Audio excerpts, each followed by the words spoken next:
talking about how to do cloud right. We have a great panel. You can see everybody up on the board, read their bios. We have Bob West, who is, let me just see, Bob, Chief Trust Officer at Cipher Cloud. Shaker Sarakai, who is the co-founder and VP of Engineering at Sky High Networks. Elizabeth Lawler, CEO and founder of Conjure, and David Baker, hope I'm not popping my P's, Chief Security Officer at Okta. So I'm going to ask each of you to start, tell a little bit about your company, but let's kick off right away with saying, what's a classic screw-up? I'm going to start with you. Yeah. So, Cipher Cloud, we protect information in the cloud in a variety of fashions, anything from encryption to DLP and a couple of other tools. I think there's a couple of things that we see. One of them is there's a lot of organizations that are reactive, that, my competition is going to the cloud, ergo I should, without really understanding, what's the priority, what are my pain points, what information should I put in the cloud. I think the other thing is there's a lot of organizations that have the perception that because I'm managing my infrastructure, it's more secure. And the contrast I would give you is earlier this year, Ellen Nakashima from the Washington Post wrote that in 2013, the FBI informed 3,000 U.S. companies they had been compromised. So one of those scenarios is not real. Okay. Shaker? Yeah, I'm from Sky High Networks. We help customers understand what's the shadow ID, which is actually transpiring in the enterprise. This is employees, lines of businesses adopting services without necessarily IT or the CIO or CISO having an understanding of the business they take. The marketing department going for those shiny new toys. Exactly, that's yeah. always the case, right? and the flip side of that is there is sanctioned IT, services which you trust typically, like Salesforce or Okta, things like that. And the kind of screw-ups which we typically see is that customers typically underestimate the problem or the amount of shadow IT which occurs, and they overestimate how well their policies are implemented. Okay, so we're going to delve into that a bit more. Yeah. Elizabeth?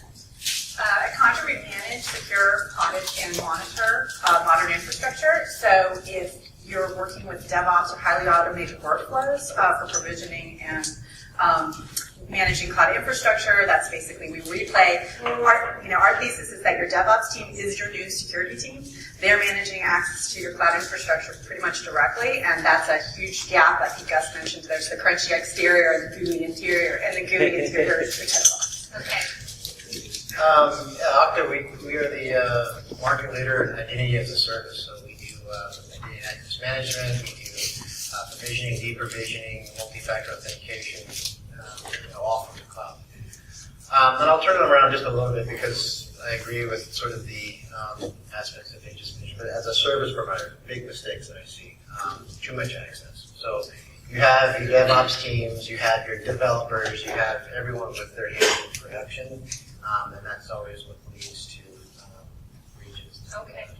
Mess because, again, that's where your management system is. So I'm gonna just pivot off that and go down the line again. Feel free to jump in, everybody. But when you talk about too much access, okay, so I'm sitting here, I'm in the audience. Let's say I'm a CIO or something.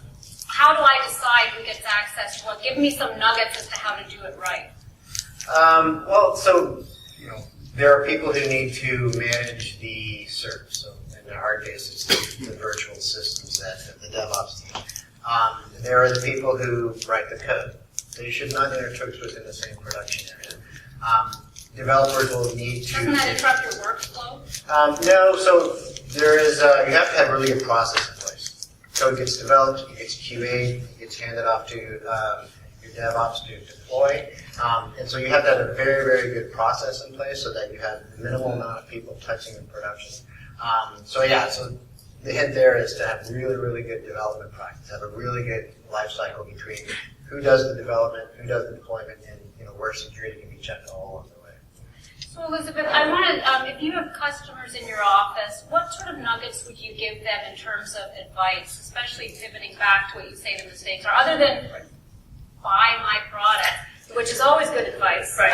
But give me some sense as to what you think would be just some things people should take away that are important as a starting point.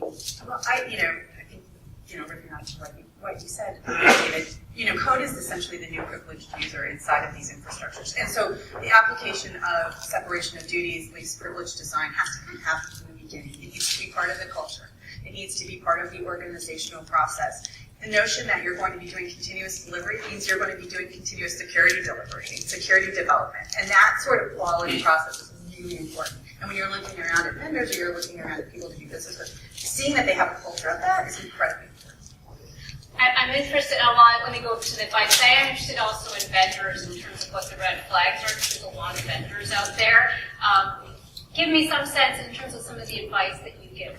Yeah, I mean, I think, first of all, internally, I agree with both the panelists that controls are critical. I think there are some good standards like ISO 27001, which have controls which are audited, and you can take care of it within your enterprise. But the reality is that most enterprises use third-party cloud services. They integrate it into their apps. And so it's not enough to look at it just from what you own, because at the end of the day, if there's a breach in a vendor, that's going to affect your brand and your product. And so it's very important for you to sort of understand what are the controls that your partners, your vendors are putting in place. And these typically can happen through third-party assessment, which are expensive, or some of the other newer techniques. And what we do is crowdsource some of the information about what kind of security posture those third-party services have. How do you crowdsource that? Yeah, so basically there are, we have 50 odd attributes associated with each service. These are based on the Cloud Security Alliance questionnaires. These are based on best practice questions from these, RFPs, which we ourselves respond to. And we actually get the data through public information through actually working with the CSPs. And we use those services, validate them, and then keep it current and ongoing. So it's not about one-time control, but it's an ongoing monitoring of risk. So, Bob, I want to pivot. You mentioned the Me Too syndrome of people saying, well, my rivals are doing this. I want to give us some tales from the field as to how you would take a different approach, because you've got those 5 minutes, say, in front of the board. They know what the rivals are doing. You've got to explain why you're not doing it too. Yeah. So what do you do? Yeah, well, so basically, from starting with the technology, right, and we were talking earlier, so you have this cost with traditional legacy applications. So what's the cost? If I go to the cloud, what's the delta? But when you go to the cloud, you don't absolve yourself of the responsibility, as Shaker was saying earlier, to protect it, number one. And number two, you need to take into consideration the regulatory requirements that you have to comply with. So as an example, one of our customers, which is a global bank, they have some customers in Hong Kong and Singapore. Instead of Salesforce, regulators go to them. You're not doing business until you protect that information properly, because you're violating our privacy directives, et cetera, et cetera, et cetera. I would hope that people would think about those things up front and really understand it as a global company. What are my regulatory requirements? Whether it's in EU, Asia, the United States, Canada, et cetera. And I think that's something that a lot of organizations simply don't pay enough attention to, is looking at it throughout the life cycle. What's the information that's out there? What regulatory requirements do I have to comply with? And how do I use the right security hygiene as I go? Well, I think you raise a good point, which is regulation. It's one thing we talked earlier this morning about, you're targeting a guy with erectile dysfunction, that's okay, let's put that in the cloud. Credit card information, financial data, a global company, you've got regulations in Europe. There's a certain perception that you need to keep certain information, very closely held, ergo not in the cloud.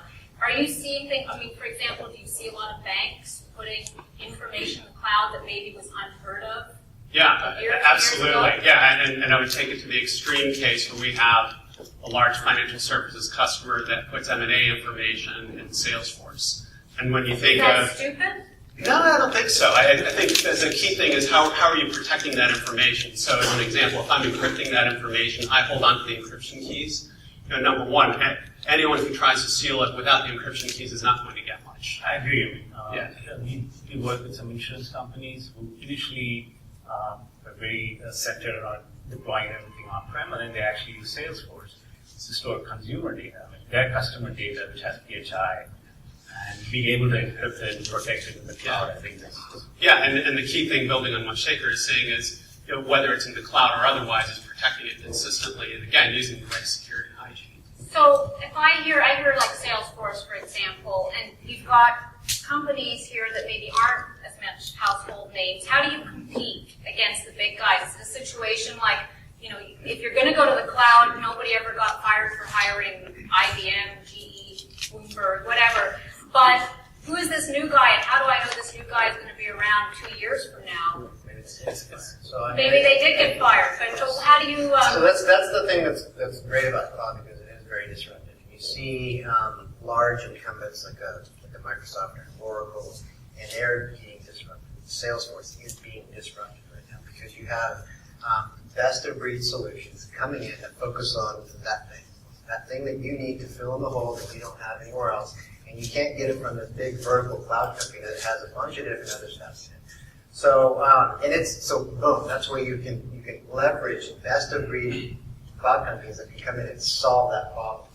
But how do you know it's best of breed? Yeah, actually, it's the shadow IT problem, right? Really, we have about 7,000 odd cloud services which we track. When we started, we didn't realize there were 700, leave alone 7,000 cloud services which are used.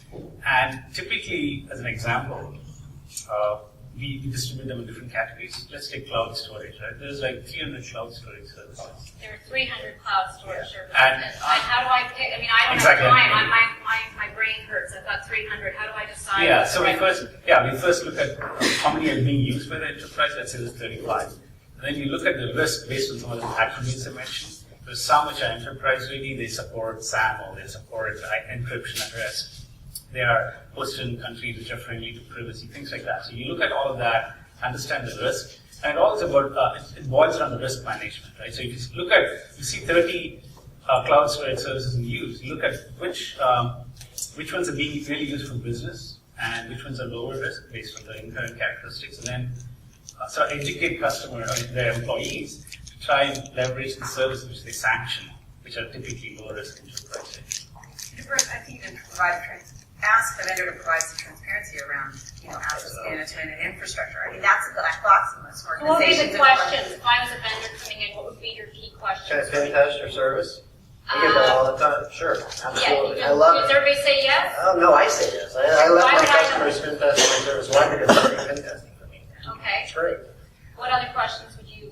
Do you have accountability records for everybody who's working in your infrastructure? Can you show the privilege grants, log-ons, log-offs? I mean, that kind of stuff is still some black magic in many companies, and it really represents the risk for many organizations, either from an operational downtime perspective or security. Yeah, and are you taking a comprehensive approach? Or are you using ISO 27000, as Shaker was saying earlier?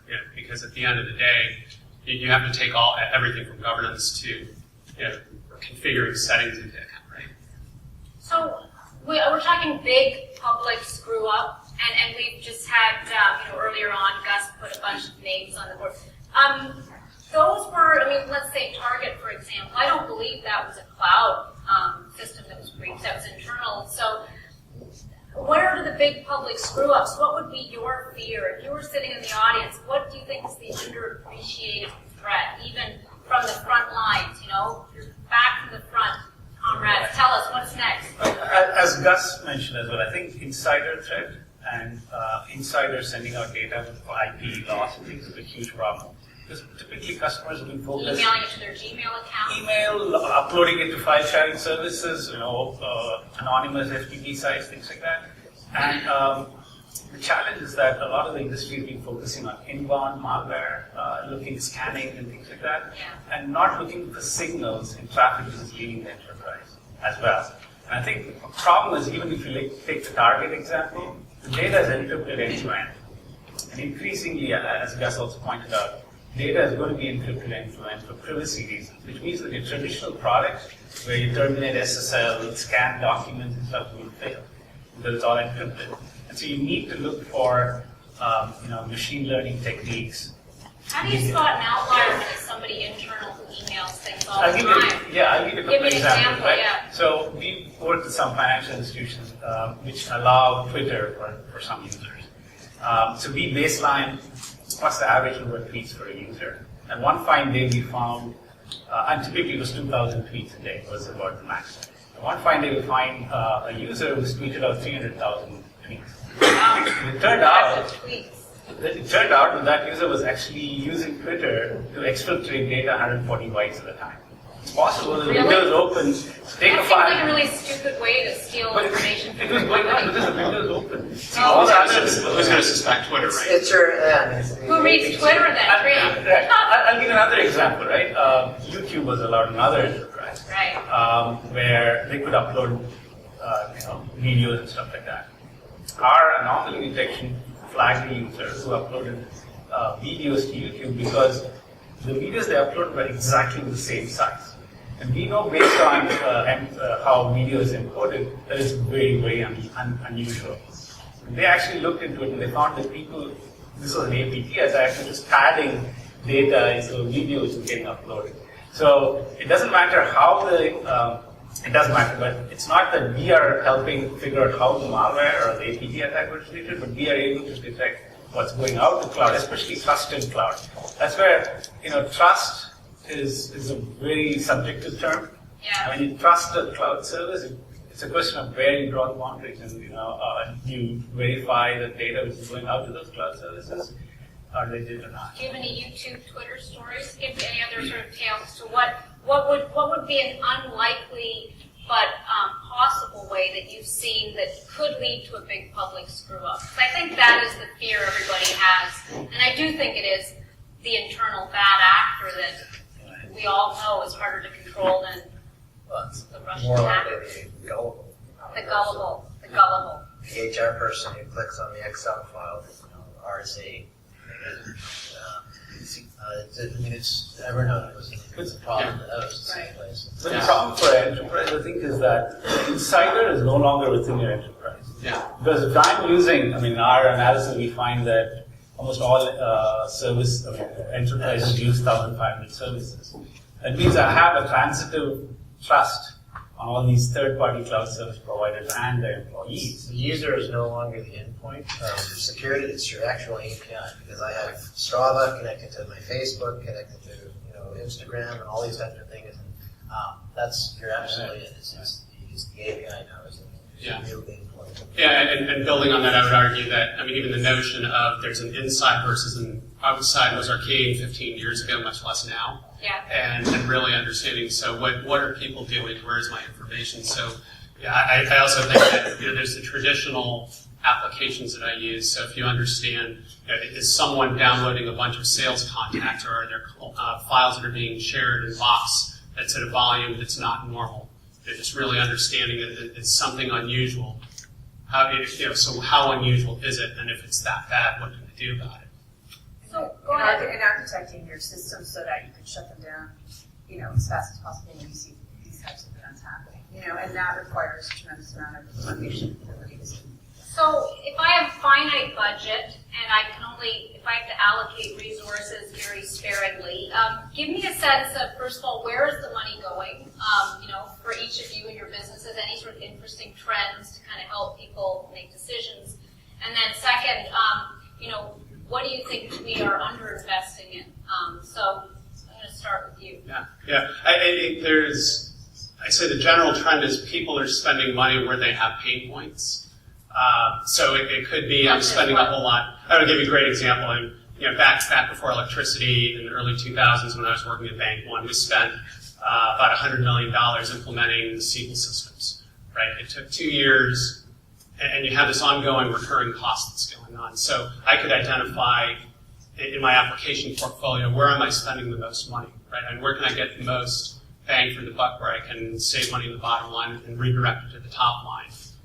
Or do I have a regulatory issue that I need to address that, for whatever reason, I can't comply with the typical application? That's where we generally see the trends. Okay. In our case, I think somebody else mentioned in the panel is it's very important when you talk about security to make it understandable by non-security people.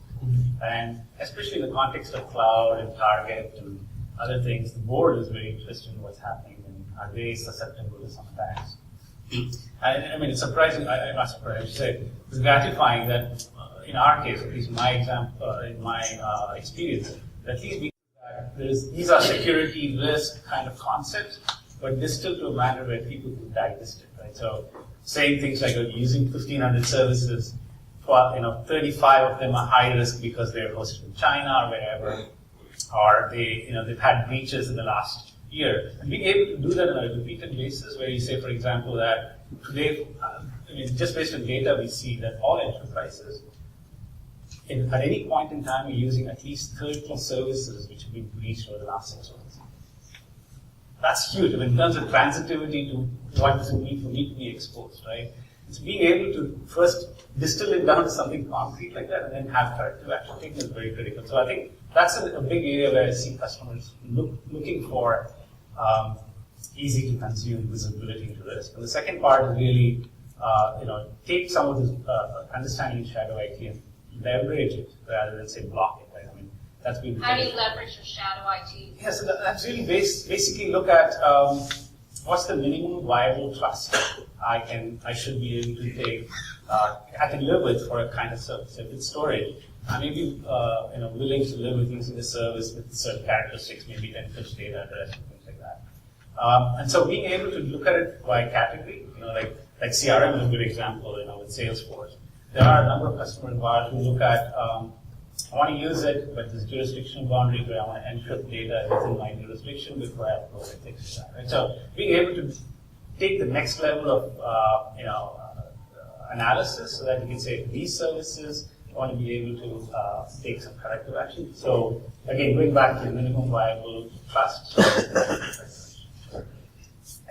I think you guys have talked about it already, transparency and accountability around the types of services that are being used in the infrastructure. That's definitely what's moving forward, because this is about communication inside of your organization, communication amongst your development team, your ops team, your security team, and the C-suite. What's in use, what's being used, and how are you managing? So a lot of money being invested in this sort of that threat intelligence piece, Too much? firewall. Well, they're important, but one of the most underappreciated pieces of intelligence is actually Twitter. Chris, stand up. At WellPod, follow this guy on Twitter. Follow everyone he follows on Twitter. You'll find out all you need to know. Obviously not real time, but follow. It's a great source of intelligence about security. With the threat intelligence and the spin there, people are trying to understand the levels of attack out from nation states, from China, from Russia, and they just completely miss. Shell shock is happening in front of them. Right? And if you are following the people in the know, you'll know that that's the biggest threat right now, right? And then do you send out a wide email to all your people saying, hey, watch out for this? You have to be a little bit, depending on the threat, you should let your users know. Shell shock was more about telling your DevOps to fix that. I think the other underinvested is response. So there's That was the problem with Target, right? With 9 days or. Well, it's even worse than that. It's the fact is there's the companies that have been breached and the companies that don't know they have been breached, right? So if you take under the assumption that it's going to happen, right? The best thing you can do is to understand, I will respond to my customers, I will build up my customers' faith, I will build up their trust again by being open, by being transparent, and by being very, very quick to let them know what's going on. I had customers come to me with SLAs of an hour. An hour I have to be able to talk to them about what's going on. I think you have to pick your security heroes. You have to look to different companies. Who are your security heroes? Well, I think the security heroes are companies like There's Etsy. one, yeah. Etsy, right? They have bug hunts. They try to get people to come to their organization thinking like an attacker, so they can uncover what the attack. That's the basketball team motif, right?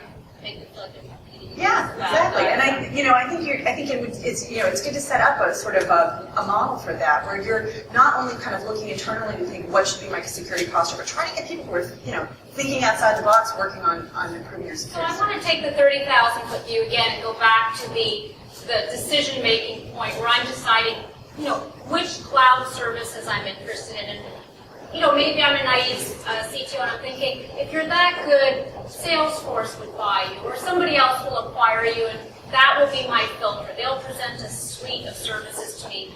Why is that a mistake? Because you want someone who's like Switzerland. You want someone who's neutral. Right? I want If Switzerland. you get Salesforce, you're going What's to get. not neutral about sales? We would mention Salesforce. Well, I'm going to take Force.com competes with other sort of cloud infrastructures, and when you buy Salesforce, you're going to get APIs, you're going to get services that are focused on, and that's not bad. I mean, Salesforce is a very successful company, we're customers. But the point being is that if you look at it from that lens, you're going to miss disruptors who are going to give you the best degree of security in a very, very neutral fashion, is able to work across hundreds and hundreds of different things. And actually going a step further, right? I mean, historically, you've seen products like the single sign-on is a classic example. You may have multiple services, and you have consolidate all of the identity in one service, identity of the service, so that then you can leverage more services more easily in a more compliant manner. And so similarly, I think customers are looking for, think of it as a common platform by which they can leverage, apply consistent policies. So they can leverage any service they choose. I mean, maybe today's Salesforce is the best, but tomorrow something else. I mean, they should be able to switch between services easily. So it's the whole notion of. That's what you don't want to do. You don't want to be constantly ricocheting from service to service, do you? But, Maybe no, you do. Maybe that's some. Well, that's the advantage of cloud. You can't. That's right. Yeah, you can. But if you go on a standards-based approach, right? I mean, there may be an opportunity or possibility that, for whatever reason, there's a problem with, pick your favorite product that you buy. But if it's standards-based, it's going to be a lot easier to replace that. But going back to your original question, I think there's a lot of companies that are looking at, so here's the end goal of being acquired, right, or IPO or whatever it is, as opposed to focusing on building a really solid, sustainable company. And if you're looking as an enterprise player, what are the characteristics that I need, and what's the problem I'm trying to solve? And if you do in fact build a company with the right people, right products, and you're actually doing something crazy like listening to your customers, it becomes sustainable, and everything else then happens organically.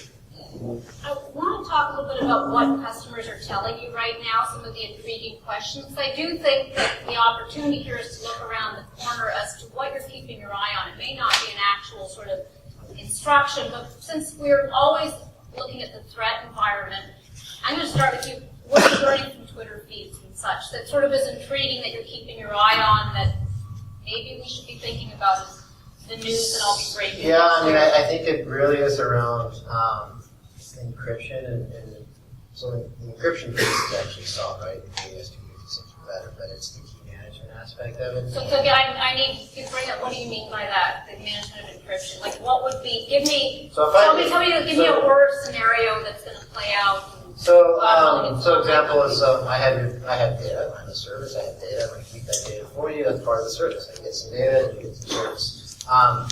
I have to keep that data secure, so encrypting part of that data is one thing. Right. I have to encrypt it with a key. So is it one key that I encrypt all of my customers' data? Is it your unique key? Is it a key that I manage or you manages?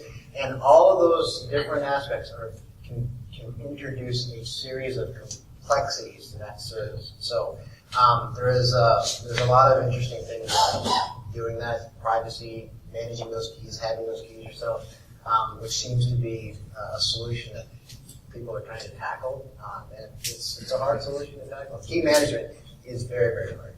Yeah. I mean, just bringing that home.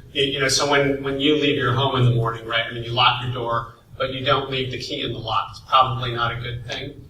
And yet at the same time, when you go with a lot of large cloud applications, if they do offer encryption, part of it is that they do manage the encryption keys. And so keeping them separate and having a comprehensive approach to managing the keys is something that is certainly very important, probably really underappreciated.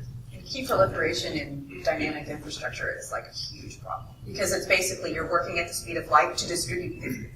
And so you can screw up in just a moment. If you work at the speed of light to revoke it. That's the problem, right? It's at the rate of human discovery that you revoke the key. I agree that key management is a very critical problem, but I don't believe that encryption is a solved situation either. The AS256 is good for taking a blob of data and encrypting it, but as some of us know, that can break an application like a SaaS service. So you encrypt a 10-digit social security number, the AS256, a database schema is off and everything breaks. So there's a number of new techniques in the academia, and researchers will come up with order format preserving encryption. Sure, homomorphic Things like- encryption, yeah. that's fun, that's What's a it called?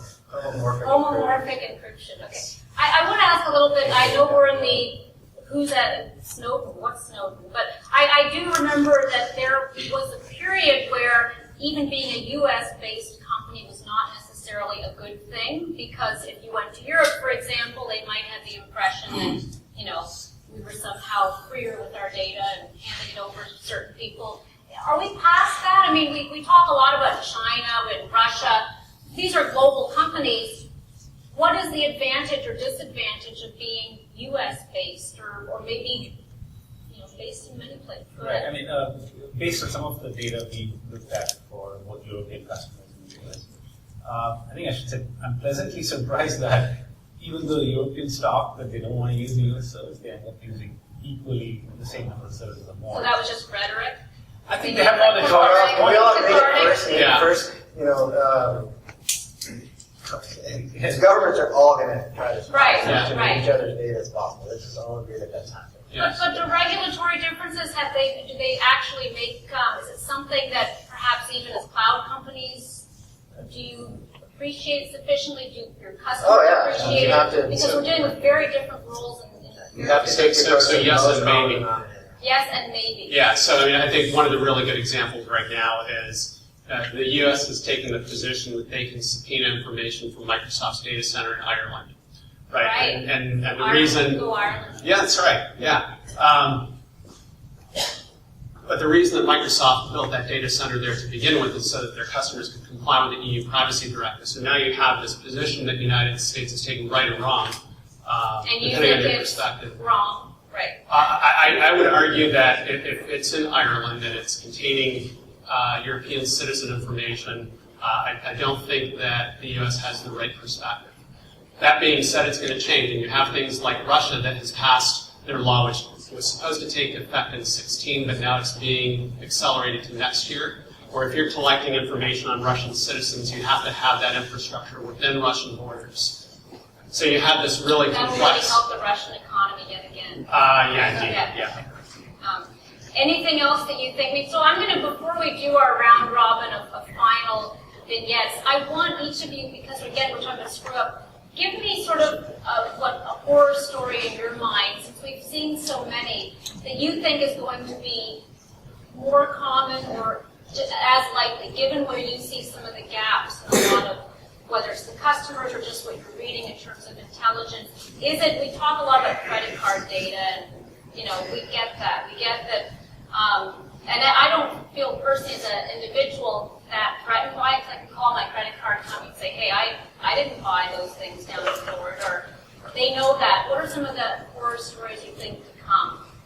And anybody can start. I think medical records is actually an interesting space, because in the United States you have the electronic healthcare records that are being quasi-centralized, and at the same time, I think there's not the right care that's being paid attention to in terms of protecting them. And if you look at the cost of what people are paying for information on the black market, whether it's credit cards, medical records are generally much more expensive if you buy them on the black market. Is that an individual threat? Is it something as an employer I should worry about? Because I wouldn't be housing my employees. So I don't know if you have much choice over it, though, right? I mean, because you have a small number of insurance companies that store the vast majority of information. You have health systems that are consolidating. So it's a question of what can I do that's commercially reasonable, and I don't have control over them. Right. Right. So. Okay. But I agree. I think stepping back a little bit, I think it's fundamentally about what happens when a trusted service gets breached. So Salesforce is very well trusted, very well run, one of the best SaaS services. When if you look at the dire malware attack recently, that was one of the first times when it was trying to scrape for user IDs and passwords with Salesforce.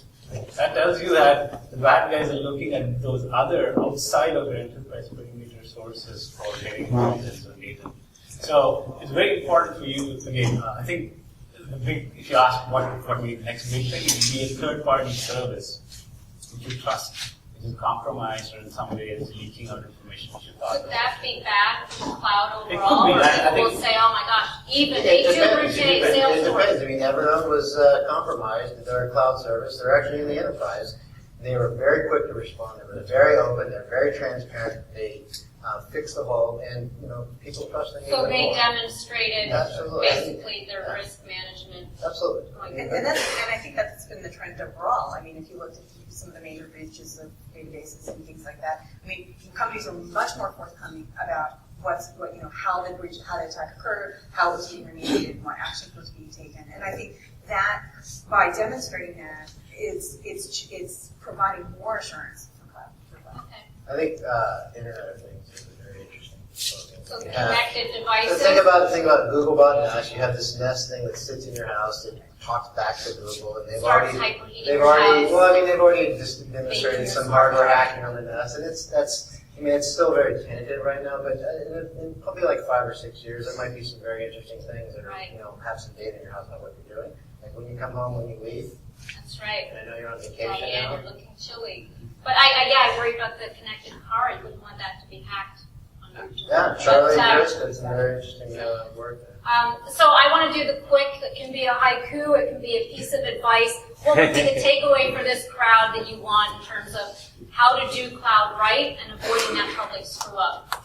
Transparency. As a cloud service provider, you have to be transparent that if someone's looking to purchase a cloud service, demand transparency, demand to look at every single thing that they can, that's up. Okay. Creating a continuous delivery security culture. I mean, I think that's it. I think there are a lot of people who are striving for zero trust, who are striving for least privilege. I don't think a lot of people are actually getting there. And so you have to kind of create this process, this culture of making that happen. I think shadow IT is real, and people should not ignore that and understand, get ahead of it, understand the risk associated with it, put in place controls. I assume that all data in the future is going to be encrypted end-to-end. Any technologies you develop needs to acknowledge that, try to overcome some of the challenges in not being able to look at the data, and follow the least, in some sense, make sure that you trust, but allow a minimum amount of trust in cloud services, which is planned. Okay. And do your homework on really understand what does cloud nirvana look like for you, where are you now, build a roadmap to get there, bake security in, and buy lots of our products. Great. Excellent. So cloud nirvana and buy lots of products. Yeah. Thank you very much, everybody. Thank